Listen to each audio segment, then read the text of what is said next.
Hey, how's it going, guys? In this short video, I'm going to be doing a quick injury outlook for Week 1 in regards to DFS, and I'm going to be listing off some players to be cautious of when building lineups, and on top of that, I'll be giving alternatives to those players in the case that they're unable to play for the first game of the season.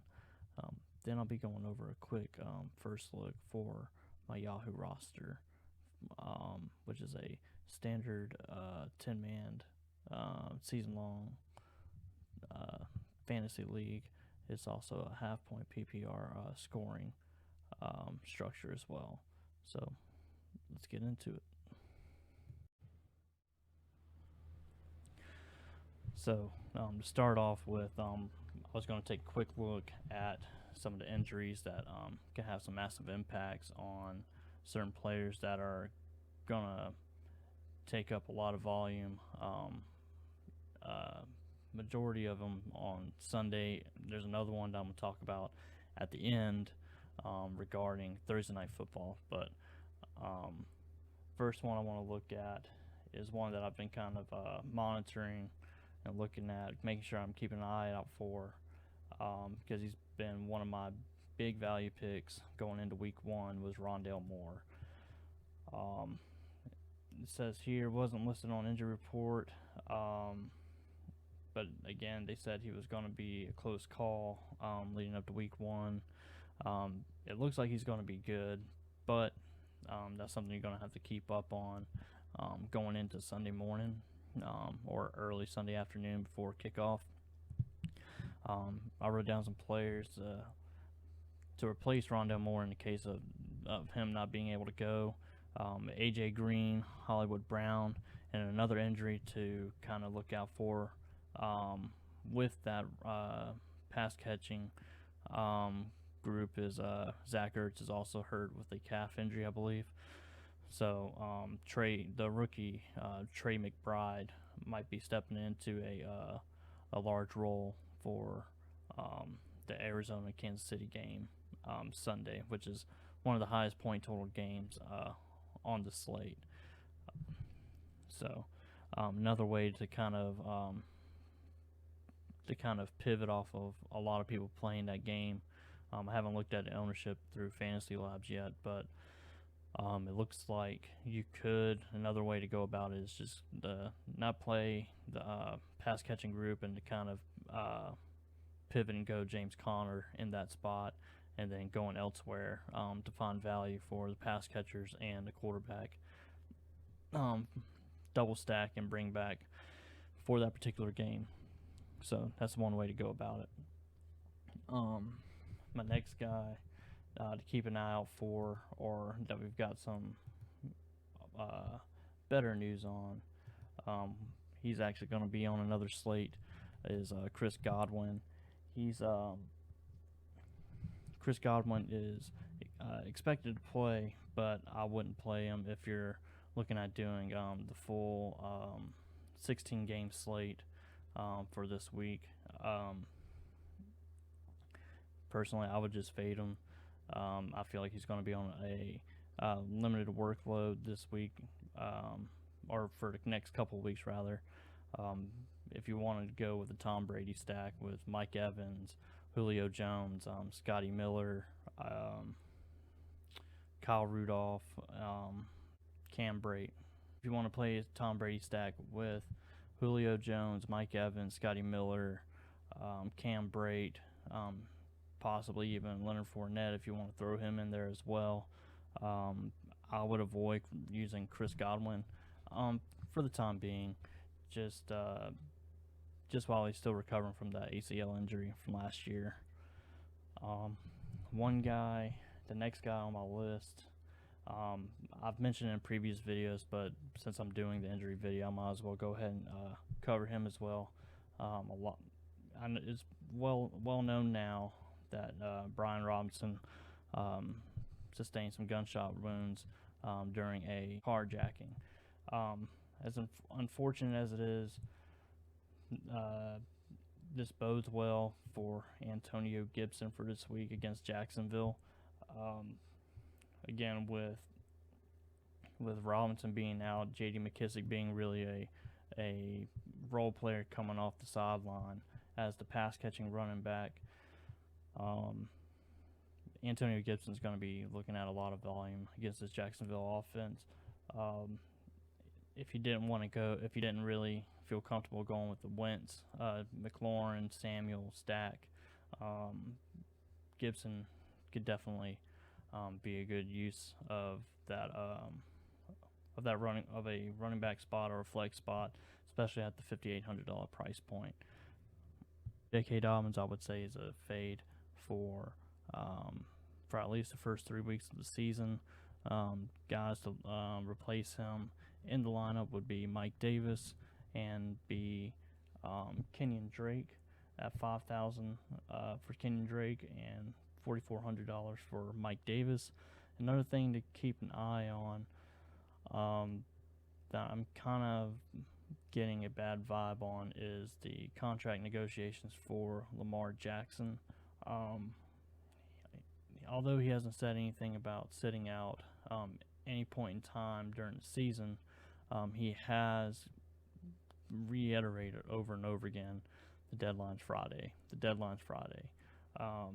Kind of cryptic, I think, the way he's been vocal about it, the way he's constantly talked about, I'll probably play even though I don't get a contract. I just have a feeling that that's a strong possibility that he may just say, I won't play, and then force them to give him a contract even if he misses week 1 or if he misses week 2. So just something to keep an eye on, something to add to the J.K. Dobbins injury, and really just a whole Baltimore offense as well. The next injury to look out for the week 1 Sunday slate is going to be wide receiver Deontay Johnson. It says here limited practice participant on Wednesday.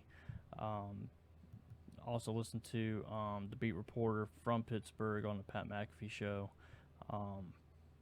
You could tell that there was a lot of skepticism on whether or not he'll actually play this Sunday. Being that Pittsburgh's going to be a predominantly run-heavy offense this season with Najee Harris, and really having Mitch Trubisky being the starting quarterback for the start of the season, I would say I wouldn't really take the risk on Deontay Johnson, who is $6,000 in salary. When you have Claypool and Pickens, there's $5,000 and lower at that price point. Not to mention Pat Freiermuth at tight end, who's sitting at $4,200 as well. So because of the other options on that offense, as far as pass catchers go, Deontay Johnson is a true fade for this week, and possibly something to monitor for week 2. Being that in the little detail section there, it seemed like he himself was skeptical as well, along with the beat reporter I listened to on the Pat McAfee show, talking about how he didn't seem too confident in him recovering well with that shoulder injury. So just keep an eye on it leading up to Sunday. I myself would rather just avoid any kind of active sweat for Sunday and just play the other 2 receivers, just so I wouldn't even have to worry about it at all, really. The next guy on the injury lookout is Alan Lazard, dealing with the ankle injury heading into week 1. Obviously going into the season, everybody felt confident that Alan Lazard was going to be the true wide receiver one in that offense. Some you could argue that Randall Cobb would probably be the one that's most familiar with Aaron Rodgers, but in my mind, I would say that Alan Lazard was the favorite. But with his injury to his ankle this early in the season, playing against the Minnesota Vikings and having the depth at running back, having really young receivers in that having really young receivers in that wide receiver room with Christian Watson and Romeo Doubs, or Dubes, or I don't really even know how to pronounce it. I think it's Dobbs. With Romeo Doubs and Christian Watson, there's a lot of time to give these receivers time to develop early in the season. Take the workload off of Alan Lazard, let him rest if he misses week 1. And you also got the veterans here, Sammy Watkins and Randall Cobb, to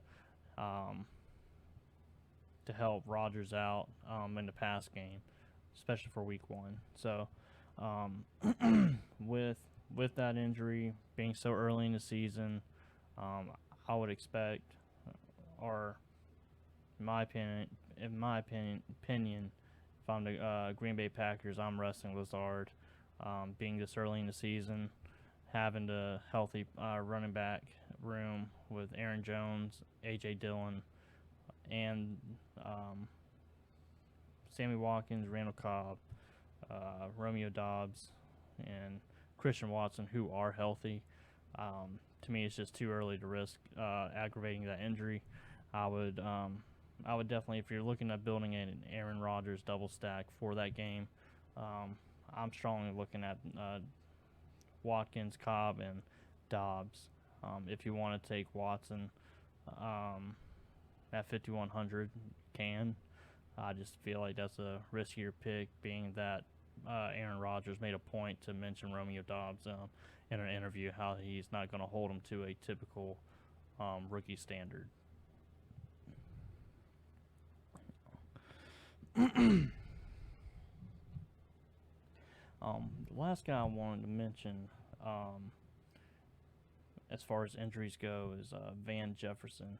Now, I know he's not going to be on the Sunday slate, and he's going to be playing tomorrow, or, his team is playing tomorrow night, but I feel like I have to mention him if you are going to be playing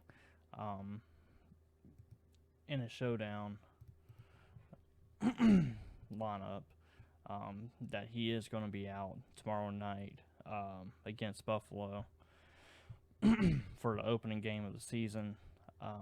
But with that being said, that bodes really well for Cooper Kupp and Allen Robinson and Tyler Higbee to get a lot of volume in the pass game tomorrow night, in that in the highest point total game of the week, I think, between the Bills and the Rams. So just one more injury to look out that we have a definitive answer on now, and what that means for the rest of the pass catching group for the Rams for tomorrow night.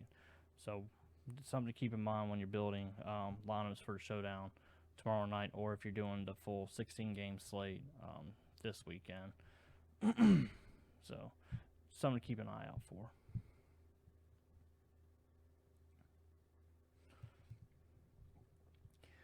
All right, so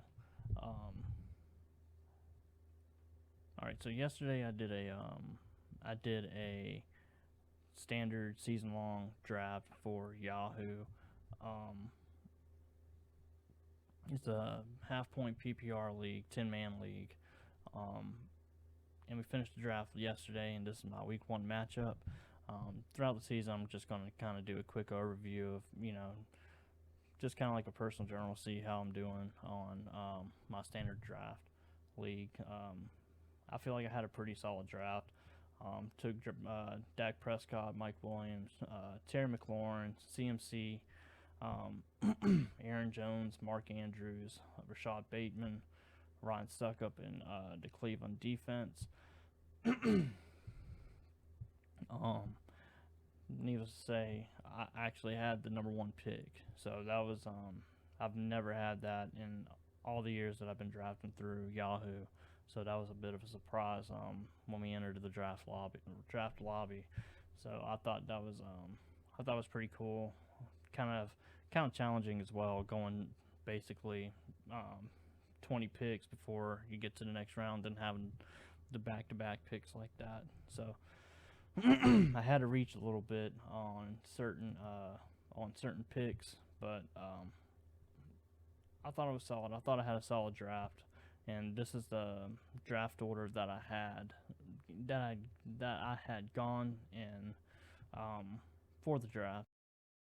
It was here with the 60th pick. I just saw where it went out again, so. But yeah, if you want to just look over this roster, you can hit pause or whatever later on in the video just to see exactly where I was able to get guys throughout the draft and what round I got them in. In case you're doing a draft for tomorrow. All right, so I just went over some injuries to look out for Week 1 DFS, and I took a quick peek into my Yahoo Fantasy Standard League for this NFL season. If you haven't liked the video or subscribed to the YouTube channel or follow me on Twitch at WillReese14, please give me a follow and drop a comment on how I can improve the channel or any other content you'd like to see me produce for fantasy. Thank you guys for watching.